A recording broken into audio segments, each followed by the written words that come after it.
Students and welcome to Gyanada Complete Knowledge Hub. Today we will discuss economic planning in India and some economic policies. This is the continuation of Unit 2 and this is part 2. Already I have uploaded all the videos of Unit 1.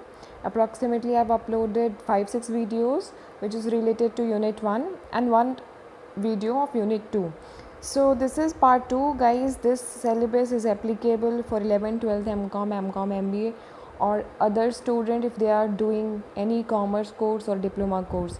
Guys अगर आप channel पे मेरे new हो तो subscribe कर लेना, साथ में बेल आइकन प्रेस कर लेना ताकि मेरे वीडियोस के लेटेस्ट नोटिफिकेशन आपको मिलते रहें. इसके पहले यूनिट 2 में इसके पहले हम इकोनॉमिक सिस्टम डिस्कशन कर चुके हैं. इकोनॉमिक सिस्टम के 3 पार्ट थे, सोशलिस्ट, कम्युनिस्ट और मिक्स इकॉनमी. वो सब हम डिस्कस कर चुके हैं यूनिट 2 के पार्ट 1 वाले वीडियो में. आप प्लेलिस्ट में जाओगे आपको मिल जाएगा, या ऊपर आप आई बटन पे क्लिक करोगे तो डायरेक्टली आप बिजनेस इन्वायरमेंट के प्लेलिस्ट में भी जाके वहाँ से देख सकते हो. So let's start today's video. So guys देखो, इकोनॉमिक प्लानिंग इन इंडिया ये क्या चीज़ है. मैंने पहले ही आपको बताया है कि कुछ भी कोई कंसेप्ट आपको समझना हो तो वर्ड को आप तोड़ दो. वर्ड को जो आप डिवाइड करके समझोगे तो आपको चीज़ें बहुत अच्छी समझ में आएंगी. अब जब भारत आज़ाद हुआ था, इसका कंसेप्ट समझ लो पहले कि इकोनॉमिक प्लानिंग इन इंडिया क्या है. कि जब इंडिया आज़ाद हुआ था तो उसके कुछ ही सालों के बाद में भारत में जो कॉन्स्टिट्यूशन है वो लागू किया गया था. कॉन्स्टिट्यूशन हमें हमारे अधिकारों के बारे में बताता है, कंट्री में क्या चीज़ें होनी हैं, किस तरीके से होनी है, वहाँ की पॉलिसी के बारे में, इकोनॉमिक सिस्टम के बारे में, काफ़ी सारी चीज़ों के बारे में, डू और डोंट्स के बारे में कॉन्स्टिट्यूशन से हमें पता चलता है. तो कॉन्स्टिट्यूशन जब 26 जनवरी 1950 में आया, उसी के कुछ टाइम के बाद में प्लानिंग कमीशन को लाया गया. और प्लानिंग कमीशन को इसलिए लाया गया, प्लानिंग कमीशन हमारी इकोनॉमिक प्लानिंग का बहुत ही महत्वपूर्ण हिस्सा था.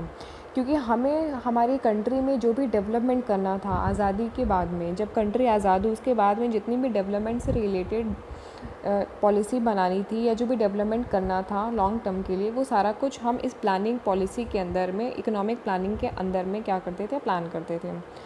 तो जो प्लानिंग कमीशन था उसको इस्टेब्लिश किया गया. पंडित जवाहरलाल नेहरू ने और एक कमेटी ने बैठ करके ये पूरा डिसाइड किया कि अब हम लोग क्या करेंगे कि 5-5 साल तक हमें क्या करना है उसका प्लानिंग हम पहले ही कर लेंगे. हर एक 5 साल का प्लानिंग हम कर लेंगे.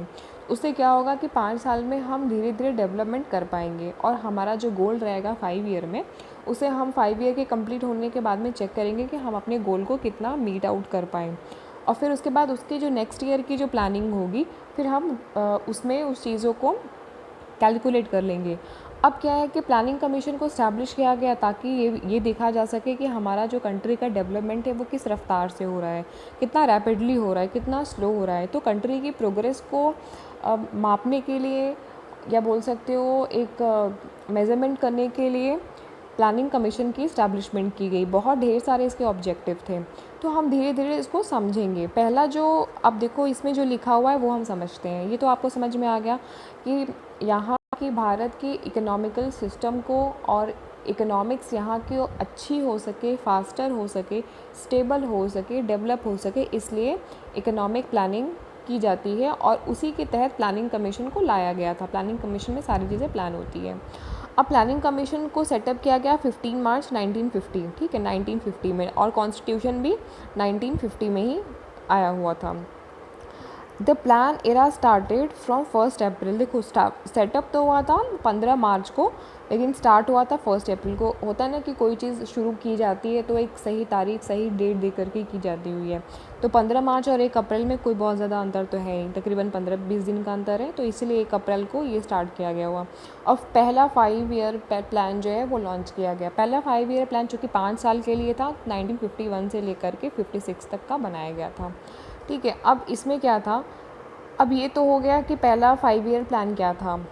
अब देखो इकोनॉमिक प्लानिंग, ये टर्म बार बार जो यूज़ हो रहा है वो क्यों यूज़ हो रहा है. देखो मैंने आपको बताया जैसे कि गवर्नमेंट क्या करती है कि अपना लॉन्ग टर्म प्लान डिसाइड करती है कि उसको 5 साल में क्या करना है, कितना डेवलपमेंट करना है, क्या क्या चीज़ें कोऑर्डिनेट करनी है, इकोनॉमी किस तरीके से हमें अपने प्रोग्रेस करनी है, जो हमारे पास में रिसोर्सेज हैं, रिसोर्सेज अवेलेबल हैं जो हमारे पास में, उन्हें हम कितने एफिशिएंट तरीके से और किस तरीके से यूज़ करेंगे.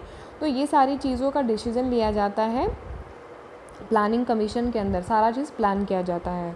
तो इकोनॉमिक प्लानिंग इसीलिए जो है स्टार्ट किया गया था ताकि ग्रोथ हो सके नेशन का, मतलब आपकी नेशन का, जिस कंट्री में आप बिलोंग करते हो, आपकी कंट्री का जो है ग्रोथ करने के लिए मेन ऑब्जेक्टिव यही था कि ग्रोथ ऑफ नेशन। इसीलिए प्लानिंग कमीशन को लाया गया था। Planning commission is a very important essential part of economic planning. Economic planning को प्लानिंग कमीशन ही आप बोल सकते हो। अब देखो कि ये आइडिया कहाँ से लिया गया था कि प्लानिंग कमीशन को स्टार्ट करना चाहिए। देखो गाइज़, यहाँ पे मैं आपको एक चीज़ और बताना चाहती हूँ कि जो हमारा इंडियन कॉन्स्टिट्यूशन है, जितने भी आर्टिकल्स हैं उसके अंदर, तो और जितने भी शेड्यूल्स हैं, तो हमारा जो कॉन्स्टिट्यूशन है, हमने बहुत सारी चीज़ें उसमें बहुत सारी दूसरी दूसरी कंट्री से ली हुई हैं। जैसे जो सिटीज़नशिप की आप बात करते हो, नागरिकता के अधिकार, ये हमने किसी और कंट्री से लिया हुआ है। हमें right to vote, right to speech, जो फ्रीडम की हम जो बात करते हैं, वो कहीं और से लिया गया हुआ है। तो हमारे मौलिक अधिकार, जो फंडामेंटल ड्यूटीज़ हैं, वो भी किसी और देश से लिया गया है। फंडामेंटल राइट्स किसी और देश से लिया गया है। तो बहुत सारे देशों की जो अच्छी अच्छी चीज़ें थी, तो उसे हमने अडॉप्ट करके अपना खुद का एक कॉन्स्टिट्यूशन बनाया। ठीक उसी तरीके से जब हमने प्लानिंग कमीशन को अडॉप्ट किया, तो ये भी हमने किसी दूसरी कंट्री से ही अडॉप्ट किया था। वो कंट्री कौन थी? Soviet union. Soviet union guys कोई और कंट्री नहीं, बल्कि रूस, रशिया को ही बोला जाता है, तो कंफ्यूज मत होना, ठीक है। तो ये प्राइम मिनिस्टर जवाहरलाल नेहरू ने इस कंसेप्ट को क्या किया, सोवियत यूनियन से अडॉप्ट किया और उसके बाद में इसको पूरा लागू किया। फिर अब देखो इसमें क्या है कि long term objective of 5 year plan. 5 year plan का लॉन्ग टर्म ऑब्जेक्टिव क्या है? पहला है कि high rate of growth to improve standard of livings of resident, कि जो हमारे कंट्री के जो रेसिडेंट्स थे, जो लोग थे जो हमारी कंट्री में रह रहे थे, उनका स्टैंडर्ड ऑफ लिविंग को, मतलब उनका जो रहने का, रिहायशी का जिस तरीके से, जिस स्टैंडर्ड में वो रह रहे हैं, उसको इम्प्रूव करना था, उसको ग्रोथ करना था। देखो 1950 में ये वो हुआ, इस्टेब्लिश हुआ। इसके पहले क्या हुआ था कि जब अंग्रेज़ हमारे देश में बहुत सालों तक शासन करके गए थे, तो हमारी व्यवस्थाएं, अर्थव्यवस्था, रहने की व्यवस्थाएं, बहुत सारी चीज़ें वीक हो गई थी, कमज़ोर हो गई थी। हमारा वो अपना राजस्व तो भर रहे थे, अपनी खुद की जेब तो भर रहे थे, लेकिन जो लोग मेहनत कर रहे हैं हमारे देश के लोग, उनकी जो लिविंग ऑफ स्टैंडर्ड थी, उन्होंने काफ़ी ज़्यादा डाउन कर दी थी। वो लोग खुद के लिए ही सोच रहे थे। तो उन सब चीज़ों को धीरे धीरे इम्प्रूव करने के बारे में फ़ोकस किया गया, क्योंकि हमारा देश पहले से ही कृषि प्रधान देश था, मतलब एग्रीकल्चर लैंड था, तो वहाँ पे एग्रीकल्चर पे काफ़ी फोकस किया गया। तो जितने भी प्लानिंग पहले के फर्स्ट 5 ईयर प्लान्स बने, फिर उसके बाद दूसरा 5 ईयर प्लान बना, फिर थर्ड बना, तो सब में एग्रीकल्चर में फ़ोकस किया गया। हर बार जो 5 ईयर के लिए प्लान बनता था, उसका सबका एजेंडा चेंज हो जाता। जैसे कि इस साल हमने 5 ईयर की प्लानिंग की, हमने बोला कि हम एग्रीकल्चर पे फोकस करेंगे। 5 साल ख़त्म होने के बाद में हमने बोला कि अब हम लाइट्स पे फोकस करेंगे, कि सारे गांव में लाइट्स देंगे। फिर हमने बोला कि नेक्स्ट उसके 5 ईयर प्लान में हमने बोला कि हम बिल्डिंग्स और इंफ्रास्ट्रक्चर में फोकस करेंगे। इसी तरीके से, मतलब मैं आपको एग्जांपल दे रही हूँ कि किस किस तरीके से कंसेप्ट आपके माइंड में रहेगा, तो आप एग्ज़ाम में लॉन्ग क्वेश्चन में लिख सकोगे, अगर इकोनॉमिक प्लानिंग या प्लानिंग कमीशन से कोई भी क्वेश्चन आता है तो। फिर है economic self reliance. Self reliance मतलब कि आप खुद में किस तरीके से आर्थिक रूप से विश्वास आपके अंदर बढ़ सकता है, मतलब आप पैसे कमाओगे तब आपका आर्थिक विश्वास बढ़ेगा। तो आपका आर्थिक विश्वास बढ़ाने के लिए सरकार नीतियाँ बना रही थी, मतलब पॉलिसीज़ बना रही थी। फिर social justice and reduction of inequalities, आपके साथ में इनइक्वालिटी ना हो और सोशल जस्टिस हो सके, तो ये इनका पहले 5 ईयर प्लान का जो था वो एजेंडा था। मॉडर्नाइजेशन ऑफ इकॉनमी, जो अर्थव्यवस्था उस समय की थी, जो इकोनॉमिकल कंडीशन उस वक्त की थी, उसको मॉडर्नाइजेशन करने की बात की जा रही थी, मतलब उसमें कुछ सुधार की बात की जा रही थी। और फिर लास्ट है कि ये तो था ही कि इकोनॉमिक हमें स्टेबल करना है ताकि समृद्ध देश बने और देश आगे जाए। तो ये तो हमेशा से हर इकोनॉमिकल प्लानिंग का, 5 ईयर प्लानिंग का और सभी प्लानिंग का एजेंडा होता है। तो गाइज़ इतना तो आपको समझ में आ गया होगा कि इकोनॉमिक प्लानिंग इंडिया में क्यों लाई गई थी, कब लाई गई थी, किसने लाया, कहाँ से उठाया गया, क्या एजेंडा था। और अब गाइज़ इकोनॉमिक प्लानिंग को रिप्लेस कर दिया गया है नीति आयोग से, तो उसके भी बारे में हम पढ़ेंगे, लेकिन इकोनॉमिक प्लानिंग के बारे में थोड़ा सा हम अभी और पढ़ेंगे। The idea of economic planning और 5 ईयर टेकन, देखो ये तो मैंने आपको पहले ही बता दिया कि सोवियत यूनियन से लिया गया था। Socialist influence of first prime minister Jawaharlal Nehru, ठीक है। The first 8 5 year plan in India, पहले के जो 8 साल, मतलब 8 5 ईयर प्लान बने, उसमें क्या किया गया, किस पे जोर दिया गया उन 5 ईयर प्लान में, जोर दिया गया ग्रोइंग ऑन पब्लिक सेक्टर कि किस तरीके से पब्लिक सेक्टर को आप ग्रो कर सकते हो, तो इन पे दिया गया और इनमें काफ़ी ह्यूज इन्वेस्टमेंट किया गया, काफ़ी सारी इंडस्ट्रीज़ को इस्टेब्लिश किया गया, काफ़ी सारे पैसे इन्वेस्टमेंट किए गए। पहले के जो 5 ईयर प्लान बने थे तो उनका ज़्यादातर फोकस इन्हीं सब चीज़ों पे था। फिर उसके बाद but since the launch of 9 5 year plan 1997 में जब नौवा जो है 5 ईयर प्लान बना, तो वहाँ पे अटेंशन जो है शिफ्ट कर दिया गया, making government a growth facilitator. मतलब गवर्नमेंट ने पूरा अपना जो है पूरा का पूरा जो एजेंडा था वो शिफ्ट कर दिया अपने खुद के ऊपर कि सारा कंट्रोल जो है वो गवर्नमेंट अब अपने हाथ में लेगी। और फिर उसके बाद में गवर्नमेंट एज अ फैसिलिटेटर का काम करेगी, मतलब मध्यस्थता का काम करेगी। जो भी लोग बिज़नेस कर रहे हैं या जो भी चीज़ें हो रही हैं तो उनमें गवर्नमेंट अब मध्यस्थ बन के काम करेगी। गवर्नमेंट से होकर के सारी पॉलिसीज़, प्रोसीजर्स, बिज़नेस, व्यापार, डेवलपमेंट, ग्रोथ, जितनी भी सारी चीज़ें होंगी तो वो उससे होकर के गुजरेगा। तो ये तो कुछ पॉइंट्स थे। अब देखो कुछ और डिटेल्स इकोनॉमिक प्लानिंग के पढ़ लेते हैं हम। इसके बाद हम नीति आयोग के बारे में पढ़ेंगे जो कि जिसने रिप्लेस कर दिया हुआ है प्लानिंग कमीशन को। हमारी इकोनॉमिक प्लानिंग बार बार संशोधित होती है ताकि हम अच्छे से अच्छी चीज़ों को, सस्टेनेबल चीज़ों को, अपडेटेड चीज़ों को और मॉडर्न चीज़ों को अडॉप्ट कर सकें। बट हमें ये समझना होगा कि पहले क्या था और अब क्या है। पहले क्या था आप समझोगे तब आपको समझ में आएगा कि क्या सुधार हुए हैं, क्या इम्प्रूवमेंट हुए हैं। पहले चीज़ें कितनी मुश्किल थी, डिफ़िकल्ट थी, फिर उनको कैसे लिबरलाइज़ किया गया, कैसे उनको ईज़ किया गया, तभी आप उसका कंसेप्ट समझ पाओगे। तो कुछ माइलस्टोन यहाँ पे हैं प्लानिंग कमीशन ऑफ इंडिया की, जैसे कि ये कब सेटअप हुआ था। तो ये सेटअप हुआ था 1950 में। पहला 5 ईयर प्लान 1 अप्रैल 1950 में लाया गया था। फिर उसके बाद डिसोल्यूशन हुआ था प्लानिंग कमीशन 13 अगस्त 2014 में इसका डिसोल्यूशन हुआ था, मतलब ये ख़त्म हो गया था पूरी तरीके से 13 अगस्त 2014 में। क्यों ख़त्म हुआ था? क्योंकि उस वक्त पे नीति आयोग को लाया गया था। तो नीति आयोग काफ़ी इम्पॉर्टेंट है। नीति आयोग का फुल फॉर्म है national institution for transforming India. इसको 1 जनवरी 2015 में लाया गया था। फिर है कि setting up of NITI Aayog was a major step away for the command economy structure adopted by India till 1991। Guys देखो 1991 ये जो है ना, ये इसलिए भी इम्पॉर्टेंट है ना क्योंकि 1991 के पहले भारत में व्यापार करना, बिजनेस करना बहुत डिफ़िकल्ट था। रेड टेपिज़म एक वर्ड है, इसको बोलते हैं लाल फीता शाही। मतलब आप अगर कोई एक काम करना चाहते हो तो उसके लिए आपको बहुत ज़्यादा मशक्क़त करनी पड़ती थी, बहुत ही ज़्यादा मशक्क़त करनी पड़ती थी। तो कहीं ना कहीं इसको इसने क्या क्या रिप्लेस किया। तो ये तो हो गया प्लानिंग, इकोनॉमिक प्लानिंग के बारे में कुछ इम्पॉर्टेंट पॉइंट्स थे। अब देखो कि नीति आयोग क्या है। तो नीति आयोग का फुल फॉर्म मैंने आपको बताया कि national institute for transforming India. इसको पॉलिसी थिंक टैंक भी बोला जाता है। पॉलिसी थिंक टैंक क्यों बोला जाता है? क्योंकि ये गवर्नमेंट के जितने भी आइडियाज़ होते हैं, जितनी भी प्लानिंग होती है, वो अब इसके अंदर में की जाने लगी, तो इसलिए इसको पॉलिसी थिंक टैंक बोला जाने लगा।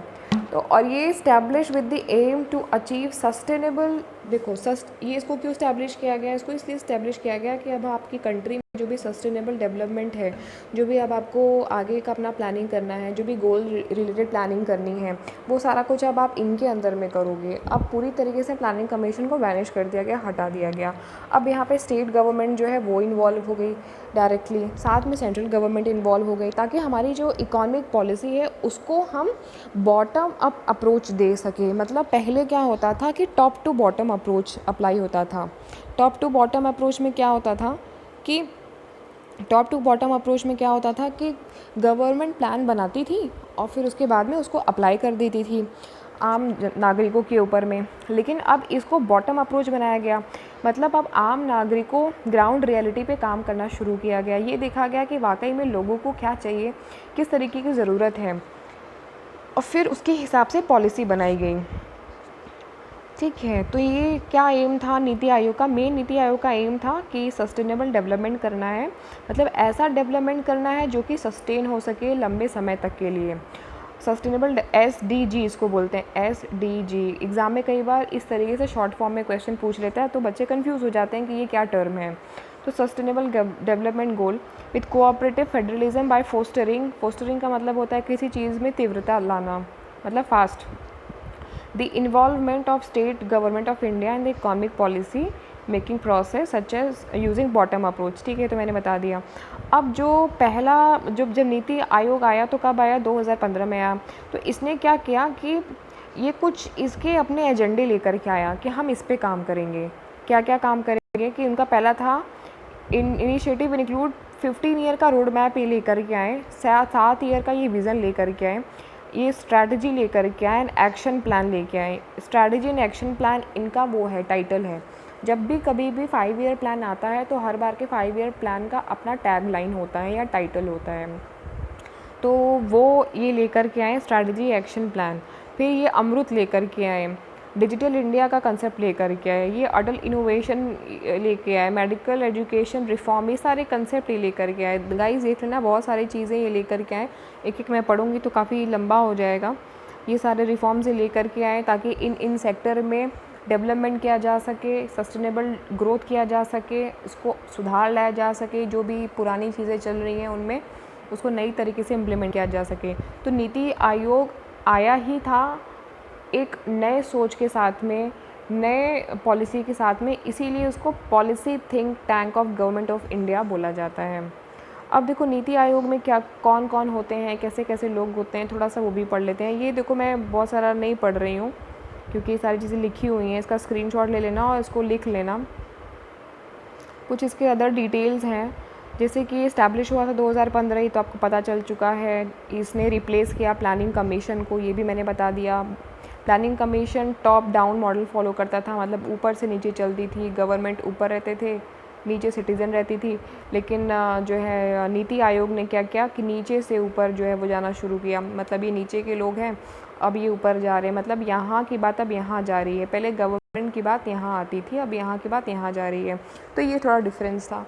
फिर क्या था कि नीति आयोग का जो परिषद है, काउंसिल है, इसमें कौन कौन से लोग होते हैं, सभी स्टेट के चीफ मिनिस्टर होते हैं, साथ में चीफ मिनिस्टर ऑफ दिल्ली होते हैं और पंडुचेरी होते हैं। देखो दिल्ली क्या है और पौंडीचेरी वो है आपका यूनियन टेरिटरी है। तो सभी स्टेट के चीफ मिनिस्टर के साथ में दिल्ली मतलब दो यूनियन टेरिटरी के भी चीफ मिनिस्टर इसमें होते हैं। The lieutenant governor of Andaman and Nicobar island, ये आइलैंड के लेफ्टिनेंट गवर्नर इसके क्या होते हैं, इसके काउंसिल के हिस्सा होते हैं। और एक वाइस चेयरमैन को नियुक्त किया जाता है जो कि प्राइम मिनिस्टर नियुक्त करता है। और इन लोगों की जो नियुक्ति की जाती है तो ऐसे ही नियुक्ति नहीं की जाती है, ये लोग बहुत अच्छे लोग होते हैं, मतलब किसी लीडिंग यूनिवर्सिटी के रिसर्चर होते हैं या बड़े इंस्टीट्यूशन के बड़े स्कॉलर्स होते हैं, तो उनको जो बहुत एक्सपीरियंस और विजडम वाले लोग होते हैं उनको अपॉइंट किया जाता है। तो ये तो होगा ये वाला पॉइंट। इसके साथ में एक चीफ एग्जीक्यूटिव ऑफिसर भी होता है जिसको CEO बोलते हैं, और साथ में 4 एक्स ऑफिशियल मेंबर होते हैं, और साथ में 2 पार्ट टाइम मेंबर होते हैं। 2 पार्ट टाइम मेंबर मतलब इनको हटाया जा सकता है, इनको चेंज किया जाता है। तो ये तो हो गया कुछ नीति आयोग का किस तरीके से स्ट्रक्चर है, क्या चीज़ें हैं। तो गाइज़ आई होप कि आपको ये तो समझ में आया होगा कि इकोनॉमिक प्लानिंग पहले कैसी थी, उसको चेंज किया गया, और इसको चेंज करने के पीछे पीछे कुछ रीज़न था। अब देखो ये क्या है कि economic planning is the making of major decision, ये तो मैंने आपको बता दिया कि इकोनॉमिक्स से रिलेटेड मेजर जो है वो डिसीजन लेती है कि क्या करना है, कितना प्रोड्यूस करना है, किसके द्वारा प्रोड्यूस करना है, जो रिसोर्सेज हैं वो कहाँ एलोकेट करने हैं, कॉन्शियस डिसीजन लेती है, और कॉम्प्रिहेंसिव सर्वे वगैरह करती है। इकोनॉमिक सिस्टम को पूरा डील करती है। जो हमारी कंट्री की GDP होती है ना, तो GDP हम कैसे उसको बढ़ाएंगे, GDP को किस तरीके से बढ़ाना है, कितना तय करना है, वो सारा कुछ गाइस डिसाइड होता है प्लानिंग कमीशन के अंदर, जो कि अब रिप्लेस हो गया है, अब नीति आयोग हो गया है नीति आयोग के अंदर में। ठीक है, अब क्या है कि policies of economic development could involve improve macro economic condition, मतलब ये मैक्रो इकोनॉमिक कंडीशन को इम्प्रूव करने की बात करते हैं, मतलब इकोनॉमिकल क्लाइमेट और स्टेबल हो, लो इन्फ्लेशन हो, मतलब महंगाई कम हो, पॉजिटिव इकोनॉमिक ग्रोथ हो, ये इनका रहता है ऑब्जेक्टिव कि भाई हम इस तरीके का एक इकोनॉमिक डेवलपमेंट करेंगे, हमारी इकोनॉमिक प्लानिंग ऐसी होगी कि हमारे देश में महंगाई नॉर्मल रहे, और एक स्टेबल लोग रहें, फिर मार्केट हमारा फ्री मार्केट हो, सप्लाई ऐसी होनी चाहिए कि सब लोग ले सकें, प्राइवेटाइजेशन को बढ़ाना देना चाहिए कि भाई जो बिज़नेस करना चाहते हैं उनको हम अलाउ कर सकें कि बिज़नेस करें। डीरेगुलेशन का मतलब कि बहुत ज़्यादा आप उनसे दांव पेच की ना बात करें, लीगल कानून वगैरह की ना बात करें, जो जितना जेन्युइन है, ऑथेंटिकेट है उतना ही बात करें। टैक्स वगैरह भी ऐसा रहे कि लोअर रहे, मतलब नॉर्मल टैक्स रहे। ये अलग बात है कि कितना फॉलो हो रहा है, लेकिन एजेंडा इनका बहुत ही सुपर्ब एजेंडा था, लेकिन इस एजेंडे पे कितना काम हो रहा है वो अलग ही टॉपिक है। Less regulation to stimulate private sector investment, मतलब कि आप कम से कम रेगुलेशन करोगे प्राइवेट सेक्टर के ऊपर ताकि वो अपना ग्रोथ जो है वो स्टिम्युलेट कर सके, बढ़ा सके और इन्वेस्टमेंट बढ़ा सके। जब आप होता है जब आपके ऊपर सरकार नज़र नहीं रखती है या टैक्स वगैरह कम लेती है, नॉर्मल लेती है, तो आप ज़्यादा इन्वेस्टमेंट करते हो, ज़्यादा ग्रोथ करते हो। तो कहीं ना कहीं आपके पूरी हिदायत के बारे में सोचा गया था इसके अंदर में। फिर है government interventionist supply side policies, क्या है कि आपको increase spending on public goods such as education, public transport, health care, इन सब पे वो ध्यान देने का इनका एजेंडा था। किसका? नीति आयोग का या प्लानिंग कमीशन का। अब देखो प्लानिंग, इकोनॉमिक प्लानिंग के कुछ यहाँ पे पॉइंट्स दिए हुए हैं। अब आप सोच रहे होगे कि मैम इकोनॉमिक प्लानिंग पढ़ा रही थी, फिर नीति आयोग पढ़ाने लगी, फिर इकोनॉमिक प्लानिंग के कुछ पॉइंट्स दे रही हैं। तो देखो इकोनॉमिक प्लानिंग ही आपका टॉपिक है, आपका टॉपिक नीति आयोग तो है नहीं। नीति आयोग उसका एक पार्ट है। क्यों? क्योंकि इकोनॉमिक प्लानिंग का हिस्सा था प्लानिंग कमीशन। प्लानिंग कमीशन को रिप्लेस किया नीति आयोग ने, तो नीति आयोग भी समझना बहुत ज़रूरी था। तो एग्ज़ाम में अगर इकोनॉमिक प्लानिंग पूछता है तो आपको दोनों ही लिखना पड़ेगा, दोनों लिख सकते हो, एक भी लिखोगे तो भी चल जाएगा, बट पॉइंट्स आप दिमाग में रखोगे तो ही लिख पाओगे। अब ये देखो कि कुछ मेजर फीचर्स है इकोनॉमिक प्लानिंग के, क्या कि ये सर्वे करता है, डायग्नोसिस करता है कि आपकी प्रेजेंट की इकोनॉमिकल कंडीशन क्या है, क्या सीन चल रहा है, जीडीपी कितना है, कितना इन्फ्लेशन रेट है, कितना डिफ्लेशन रेट है, मतलब महंगाई कितनी है, और जो है डिफ्लेशन कितना है। ये सारी चीज़ें रीड करता है कौन? आपकी इकोनॉमिक सिस्टम के अंदर में इकोनॉमिक प्लानिंग सारा कुछ रीड करती है, और वही रीड करके उसी हिसाब से वो अपनी नेक्स्ट 5 ईयर की प्लानिंग बनाती है। फिर उसके बाद जैसा कि पॉलिसी बनाती है, आपको पता है, ताकि ऑब्जेक्टिव्स अचीव किए जा सके फ्यूचर में। हम सब चाहता है कि मेरा देश आगे रहे, तो उस हिसाब से लोग अपनी आर्थिक स्थिति को सुधारने के लिए उसमें क्या करते हैं? परिवर्तन करते रहते हैं। Macro economic projection, whole economy, ये मैं बता चुकी हूँ। मैक्रो इकोनॉमी माने कि वृहद रूप, मतलब बड़ी इकोनॉमी, मतलब बड़ा इन्वेस्टमेंट, लिबरलाइजेशन, प्राइवेटाइजेशन, ग्लोबलाइजेशन, बड़े इन्वेस्टर्स, एफडीआई की बात हो रही है, इंडस्ट्रियल पॉलिसी की बात हो रही है, एग्जिम पॉलिसी की बात हो रही है, तो वो सब हम धीरे धीरे पढ़ेंगे। ये स्ट्रेटजी को फॉर्मुलेट करता है ताकि ऑब्जेक्टिव को अचीव किया जा सके। स्ट्रेटजी फॉर्मुलेट करना का मतलब स्ट्रेटजी को क्रिएट करता है, बनाता है, उन्हें इम्प्लीमेंट करता है। ये गाइड भी करता है, डायरेक्ट करता है इकोनॉमी को ताकि ग्रोथ किया जा सके, डेवलपमेंट हो सके। It create productive capacity in country हमारी प्रोडक्टिव बन सके, ज़्यादा ज़्यादा मतलब मैन्युफैक्चर कर सके, जो रिसोर्सेज हैं उनका सही यूटिलाइजेशन हो सके। ये उनके कुछ फीचर्स हैं इकोनॉमिक प्लानिंग के। अब देखो ये तो आपको समझ में आ गया होगा कि इकोनॉमिक प्लानिंग क्या थी। तो अब आपका यूनिट 2 का एक टॉपिक ख़त्म हो गया जो था इकोनॉमिक प्लानिंग। अब जो नेक्स्ट टॉपिक है वो है इकोनॉमिक पॉलिसीज़। दोनों अलग था, इकोनॉमिक प्लानिंग अलग है। अब कुछ पॉलिसी बनाई जाती हैं इकोनॉमी से रिलेटेड, आपकी भारत की अर्थव्यवस्था से संबंधित रिलेटेड कुछ पॉलिसी बनाई जाती हैं। जैसे आपने कहा कि आप टैक्स कम लोगे, आपने कहा कि आप महंगाई कम करोगे, आपने कहा कि आप इंडस्ट्री को लगाओगे, आपने कहा कि हम लोगों को बोलेंगे कि ज़्यादा से ज़्यादा आप अपना बिज़नेस करो, आप फ़ायदा लो, लेकिन आप उनको किस एक्ट के तहत या किस पॉलिसी के तहत ये छूट दे रहे हो, वो भी तो मायने रखता है ना। तो ये वही बता रहा है आपको कि इन पॉलिसी के तहत आप ये काम कर सकते हो। एक व्यक्ति को, एक बिजनेसमैन को पता होना चाहिए कि उसके बिज़नेस करने का क्या दायरा है, क्या प्लस है, क्या माइनस है, तभी वो उस बिज़नेस को अच्छे से कर पाएगा। तो ये पॉलिसी उसी के लिए बनाई गई हुई हैं। अब देखिए थोड़ा सा इसको पढ़ते हैं कि क्या है इसमें। Economic policy of government covers the system of setting level of taxation. देखो मैं आपको यही मैंने अभी आपको समझाया कि आपको टैक्स से रिलेटेड, बजट्स, गवर्नमेंट के बजट से रिलेटेड, मनी सप्लाई से रिलेटेड, इंटरेस्ट रेट से रिलेटेड, आपका लेबर मार्केट कैसा होगा, नेशनल ओनरशिप कैसी होगी, and many other areas of government intervention into the economy. बहुत सारे इसके अलावा और भी चीज़ें हैं जहाँ पे गवर्नमेंट ने इंटरवेन किया और बोला कि हम आपको इसमें छूट देंगे या इसमें हम इस पॉलिसी में मॉडिफिकेशन कर रहे हैं। तो ये इसलिए किया गया ताकि ईज़ ऑफ बिज़नेस को बढ़ावा दिया जा सके। फोस्टरिंग द इकोनॉमिक डेवलपमेंट, मतलब कि इकोनॉमिक डेवलपमेंट को फोस्टर करने के लिए ये सारी पॉलिसीज़ को लाई गई। तो most of the factors of economic policy can be divided इधर फिजिकल पॉलिसी मतलब रिलेटेड टू टैक्सेशन। ये इसको हम पढ़ेंगे धीरे धीरे। वर्ड से आप कोई भी एकदम घबराना मत, सारे वर्ड्स को, सारे चीज़ों को हम लोग पढ़ेंगे।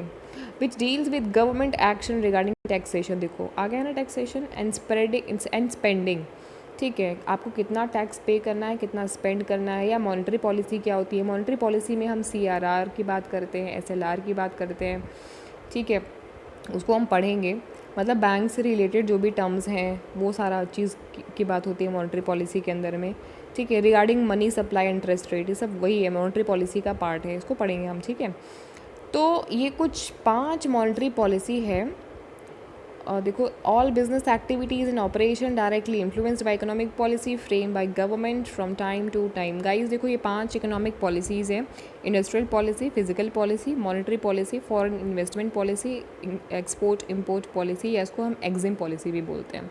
हम इसे 1 बाय 1 डिस्कशन करेंगे। 1 बाय 1 डिस्कशन करेंगे तो ही डिटेल में समझ पाएंगे। इस वीडियो में मैं आपको पढ़ाऊँगी इंडस्ट्रियल पॉलिसी, इसके नेक्स्ट की वीडियो में फिजिकल, मॉनेटरी, फिर अकॉर्डिंगली। ठीक है, तो थोड़ा सा समझेंगे आसानी से स्लोली तो समझ में आएगा। अब देखो, इंडस्ट्रियल पॉलिसी क्या कहती है, थोड़ा पहले ओवरव्यू ले लेते हैं कि इंडस्ट्रियल पॉलिसी के अंदर में क्या है।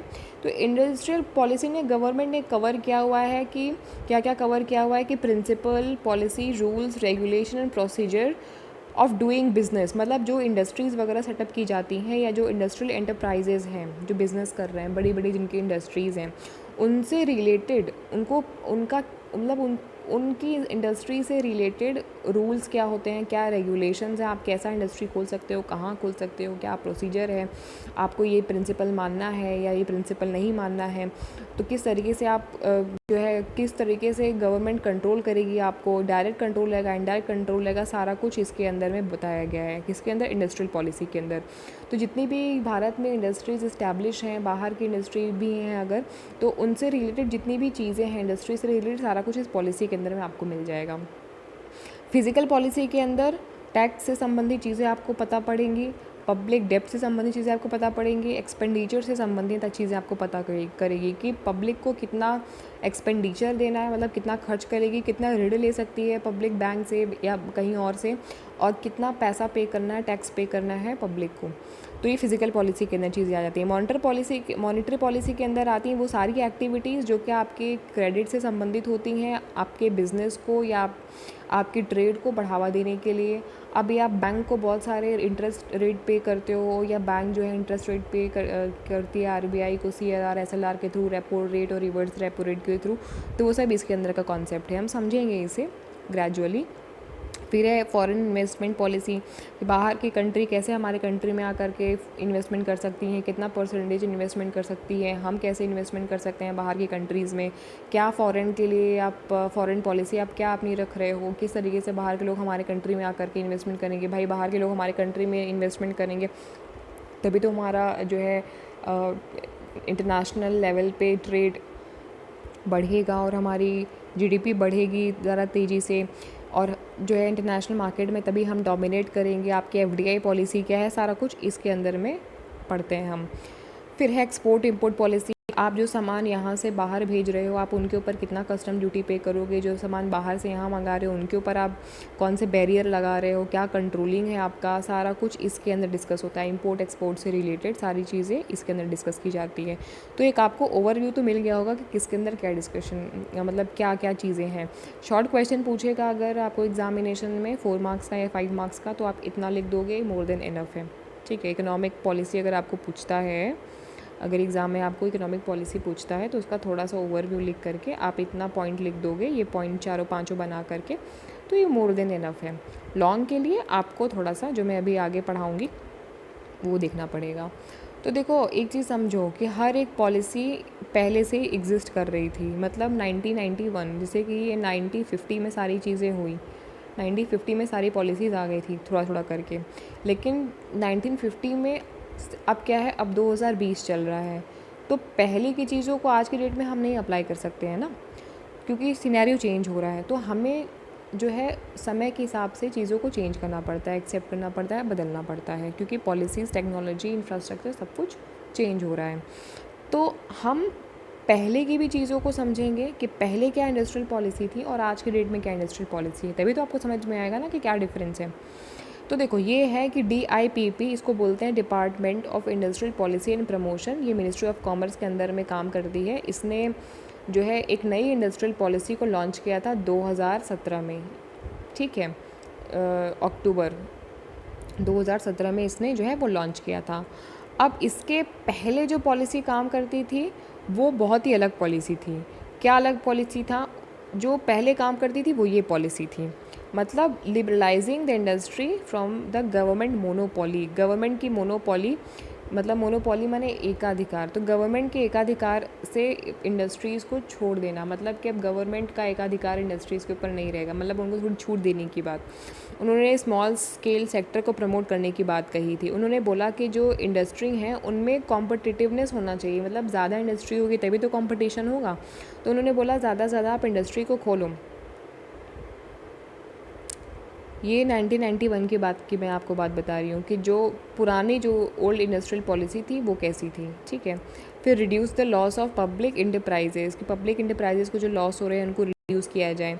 Major thrust to industrialisation in backward area, जो बैकवर्ड एरिया हैं उनको आप क्या करोगे कि वहाँ पे इंडस्ट्रीज़ वगैरह आप स्टैब्लिश करोगे ताकि बैकवर्ड एरिया भी क्या कर सके, ग्रो हो सके। आप इंश्योर करोगे कि जो इंडस्ट्रियल डेवलपमेंट है वो तेज़ी से किया जा सके या ज़्यादा मतलब तेज़ी से हो सके। आप अगर पॉइंट 5-6 पॉइंट देखोगे तो सबका ऑब्जेक्टिव कहीं ना कहीं यही था कि भाई इंडस्ट्री को आप ज़्यादा से ज़्यादा स्टैब्लिश करो, उनको छूट दो ताकि ज़्यादा से ज़्यादा इंडिया में इंडस्ट्री स्टैब्लिश हो। ये 1991 का कंसेप्ट था। ये अलग बात है कि ये कितना सक्सेसफुल हुआ, ठीक है। देखो इसमें एक ये वाला मैंने छोड़ दिया।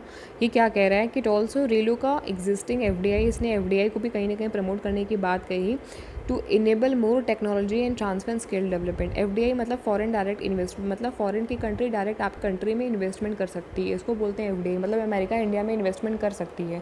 पहले अमेरिका को अगर इंडिया में इन्वेस्टमेंट करना था तो बहुत सारी प्रोसेस से होकर गुजरना पड़ता था, लोग इसीलिए नहीं करते थे, या करते भी थे तो बहुत कम लोग करते थे। आगे की लाइन में क्या है कि the new industrial policy will subsume the national manufacturing policy 2011। मतलब जो नई इंडस्ट्रियल पॉलिसी लाई गई हुई है, अब नई इंडस्ट्रियल पॉलिसी क्या है वो हम आगे की स्लाइड में पढ़ेंगे। पुरानी तो आपने पढ़ लिया कि पुरानी में सारी चीज़ों पे हमने फोकस करा था। अब जो नई थी उसने पुरानी मतलब नेशनल मैन्युफैक्चरिंग पॉलिसी 2011 तक जो की थी उसने क्या किया, उसको सब्ज्यूम कर लिया, मतलब अपने में मर्ज कर लिया, मिला लिया। और जो नई इंडस्ट्रियल पॉलिसी लाई गई वो क्यों लाई गई, ताकि 100 मिलियन जॉब क्रिएट किया जा सके 2022 तक। ये नई पॉलिसी का टारगेट है। जो नई इंडस्ट्रियल पॉलिसी है, भाई इंडस्ट्री लगेंगी तो लोगों को रोज़गार मिलेगा, क्योंकि काम कौन करेगा, काम तो लोग ही करेंगे ना। तो एक तरीके से रोज़गार को बढ़ावा देने के लिए, मतलब एम्प्लॉयमेंट अपॉर्चुनिटी को क्रिएट करने के लिए न्यू इंडस्ट्रियल पॉलिसी का टारगेट था। अब देखो आगे क्या कह रहा है कि न्यू इंडस्ट्रियल पॉलिसी क्या कहता है। न्यू इंडस्ट्रियल पॉलिसी थोड़ा सा डिफरेंट है। उसने बोला भाई DIPP का मतलब आपने पीछे देखा ना कि DIPP का मतलब क्या है, department of industrial policy and promotion, ये DIPP का फुल फॉर्म है, ठीक है। तो DIPP ने एक कंसल्टेटिव अप्रोच जो है वो अप्लाई किया। कंसल्टेटिव अप्रोच माने कि कमेटी बिठाई, बातचीत किया और डिसाइड किया कि हमें किस तरीके से कौन कौन सी चीज़ें करनी है। तो 6 थीमेटिक फोकस, 6 चीज़ों पे उन्होंने फोकस किया, 6 एरियाज़ पे उन्होंने फोकस किया। उन्होंने ऑनलाइन सर्वे वगैरह किया और DIPP वेबसाइट के थ्रू उन्होंने सारी चीज़ों को क्या क्या, मतलब क्योंकि अब टेक्नोलॉजी चेंज हो चुकी है। अब अगर 2017 में कोई चीज़ होगी, 2022 में कोई चीज़ होगी तो 1991 के कंपेयर में बहुत ज़्यादा अपडेटेड रहेगी, ऑब्वियस सी बात है।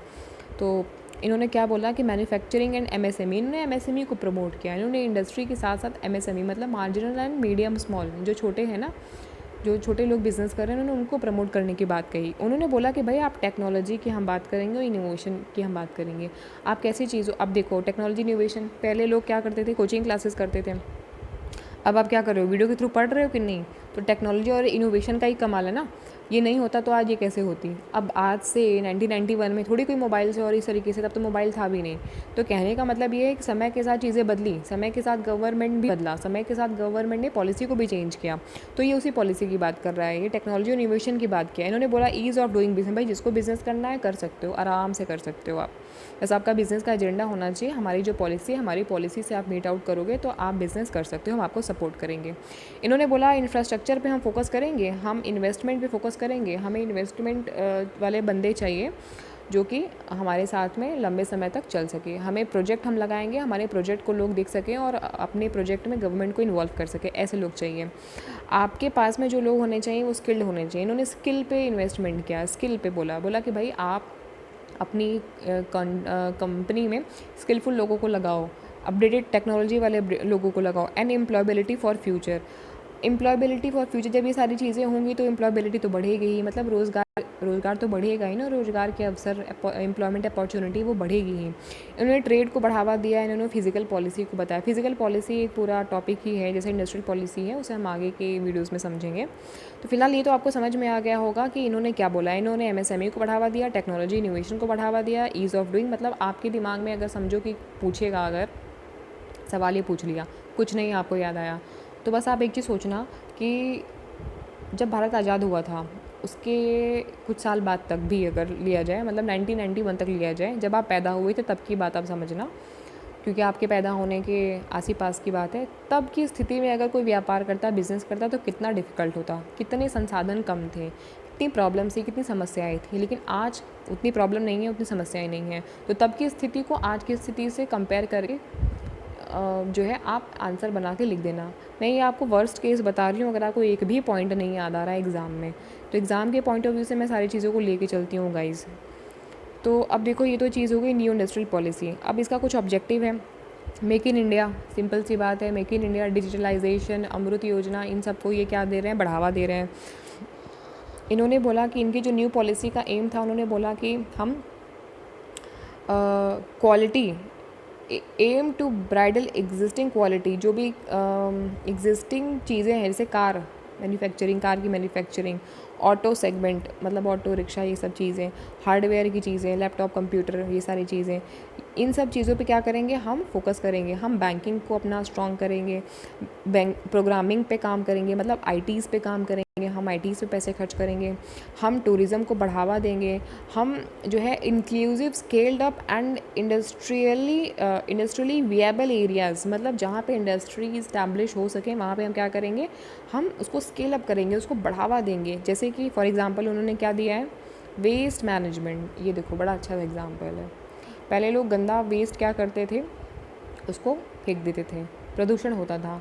अब हम जो वेस्ट चीज़ें हैं, जैसे प्लास्टिक हो गया या रबर की चीज़ें हो गई, उसको भी हम मैनेज करने की बात कर रहे हैं, रिसाइकिल करने की बात कर रहे हैं, बायोडिग्रेडेबिलिटी की बात कर रहे हैं, हम मेडिसिनल गैजेट की बात कर रहे हैं, ठीक है, सस्टेनेबल पावर सोर्स की बात कर, हमें अब सोलर की हम बात कर रहे हैं। आज से 50 साल पहले हम सोलर की बात नहीं करते थे, हम अब सोलर की बात कर रहे हैं। सोलर भी इंडस्ट्री का ही, न्यू इंडस्ट्री पॉलिसी का ही पार्ट है। हम ग्रीन इनोवेशन की बात कर रहे हैं। ग्रीन इनोवेशन क्या है भाई, ग्रीन इनोवेशन तो बड़ा नया सा, इनोवेशन तो सुना होगा, ग्रीन इनोवेशन क्या है, मतलब कि हम ऐसे इनोवेशन की बात कर रहे हैं जिससे कि पर्यावरण को कम से कम नुकसान हो। ये वर्ड बहुत ही अच्छा वर्ड है, बहुत ही, देखो इत्तेफाकन ही सामने आ गया, मैंने तो इस वर्ड को देखा भी नहीं था। ये आप याद रख लेना, ग्रीन इकॉनमी होता है, ग्रीन वर्ड, ग्रीन इनोवेशन होता है। ये बहुत ही इंपॉर्टेंट वर्ड है। ग्रीन इनोवेशन माने कि हम वो इनोवेशन करेंगे जिससे कि हमारे पर्यावरण को कोई नुकसान ना हो, उसकी हम बात करते हैं। कितना ओजोन लेयर को नुकसान हो रहा है यूवी रेज़ की वजह से, बहुत सारी प्रॉब्लम्स हैं, छोड़िए वो सारी चीज़ें। तो फाइनेंशियल सर्विसेज की हम बात कर रहे हैं, ताकि हम कॉम्पिटिटिवनेस इन्वायरमेंट क्रिएट कर सकें और हम नंबर 1 बन सकें।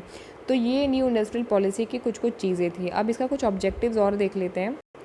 अच्छा, ये इतना ही था, ठीक है। तो गाइज़ मेरे आज की वीडियो में तो इतना ही है। मैं नेक्स्ट वीडियो में आपसे डिस्कशन करूँगी फ़िज़िकल पॉलिसी के बारे में और एग्ज़ाम पॉलिसी वगैरह के बारे में। आई होप कि आपको मेरा वीडियो पसंद आया है और और अगर पसंद आया होगा तो गाइज़ सब्सक्राइब कर लेना, साथ में अपने दोस्तों के साथ शेयर भी कर लेना, because sharing is what caring.